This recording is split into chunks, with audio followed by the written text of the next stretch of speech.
இந்த வீடியோவில் daily using சென்டென்சஸில் நம்ம பார்க்க போகிற சென்டென்சஸ் என்னென்னு பார்க்கலாமா? நீ யாராக இருந்தால் எனக்கு என்ன அப்படின்னு கேட்பாங்க. நான் யாருன்னு தெரியுமா, என்னோடய ஸ்டேட்டஸ் என்னன்னு தெரியுமா அப்படிலாம் கேட்பாங்க இல்லையா? கண்டிப்பாக டிவிஸ்லலாம் பார்த்துருப்போம், நிறைய மூவிஸில் ஷோஸ்லலாம் பார்த்துருப்போம். நான் யாருன்னு தெரியுமா அப்படிங்கிறது. அதை எப்படி சொல்லலாம்?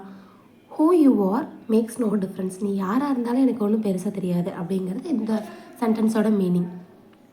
அவங்க என்னை தூண்டி விட்டாங்க, அவங்க என்னை தூண்டி விட்டாங்க.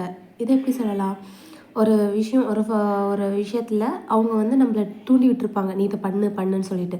அவங்க தூண்டி விட்டு நாம் பண்ணி நம்ம போய் மாட்டியிருப்போம். ஸோ அப்போது அவங்க தான் என்னை தூண்டி விட்டாங்க அப்படின்னு சொல்கிறத தே ட்ரிகர்டு மீ. ட்ரிகர்டு அப்படின்னா தூண்டி விடுறது தான் ட்ரிகர் அப்படின்னு சொல்லுவோம். ஒரு ப்ராப்ளம் நடந்துகிட்ருக்கு, அப்போ வந்து எனக்கு பதில் சொல்லு அப்படின்னு ஒரு ஆப்போசிட் பர்சன் கேட்குறாங்க அப்படின்னா, நான் ஏங்க உங்களுக்கு பதில் சொல்லணும், நான் எதுக்கு உங்களுக்கு பதில் சொல்லணும் அப்படிலாம் கோவமாக கேட்போம் இல்லையா? அதுதான் why should I answer to you, why should I answer to you. நான் ஏன் உங்களுக்கு பதில் சொல்லணும், எனக்கு என்ன பயமா அப்படிலாம் சொல்கிறது தான் why should I answer to you.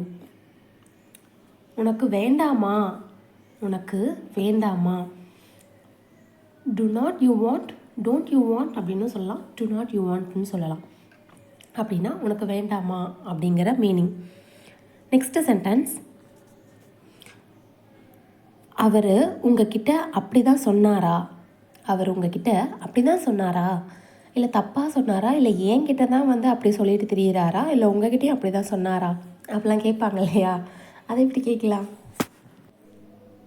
Is that what he told you, is that what he told you, is that what he told you அப்படின்னா அப்படி தான் உங்ககிட்ட சொன்னாரா. கொஷின் கேட்கும் போது எப்போவுமே ஈஸ் ஃபஸ்ட்டில் போடுவோம். So is that what he told you. Next, உனக்கு அவனை தெரியுமா. இது ரொம்ப ஈஸி சென்டென்ஸ், நிறைய டைம் பார்த்துருப்போம். உனக்கு அவனை தெரியுமா அப்படின்னு சொல்கிறது, இதெல்லாம் மோஸ்ட் காமன் திங். நார்மலாக பேசும்போது இதெல்லாம் ரொம்ப காமனாக பேசுகிற சென்டென்சஸ். ஸோ இதெல்லாம் தெரிஞ்சுக்கணும். உனக்கு அவனை தெரியுமா, did you know him, did you know him.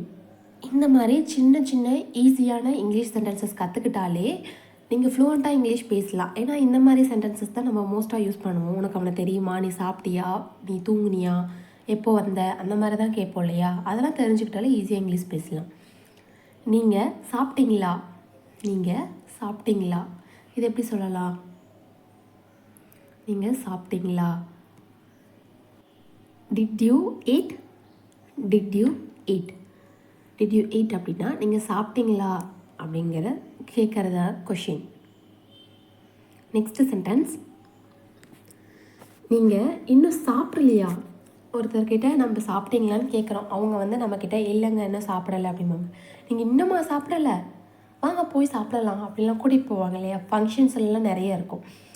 haven't you eaten it, haven't you eaten it அப்படின்னா நீங்கள் இன்னும் சாப்பிட்லையா அப்படிங்கிற மீனிங். ஈட்டோட பாஸ்ட் தான் ஈட்டன் அப்படின்னு சொல்லுவோம். வா வெளியே போய் சாப்பிடலாம். ஒரு ஃப்ரெண்ட்ஸ் கிட்ட எல்லாம் சொல்லும் போது வா வெளியே போய் சாப்பிட்லாம் அப்படிங்கிறத எப்படி சொல்லலாம்? வா அப்படின்னா come. Let's go out to eat, let's go out to eat, வா வெளியே போய் சாப்பிட்லாம் அப்படின்னு சொல்கிறது. இந்த மாதிரி டெய்லி யூஸிங் சென்டென்சஸ் ஒரு சீரியஸாகவே போஸ்ட் பண்ணிகிட்ருக்கோம், போய் மறக்காமல் செக் பண்ணி பாருங்கள்.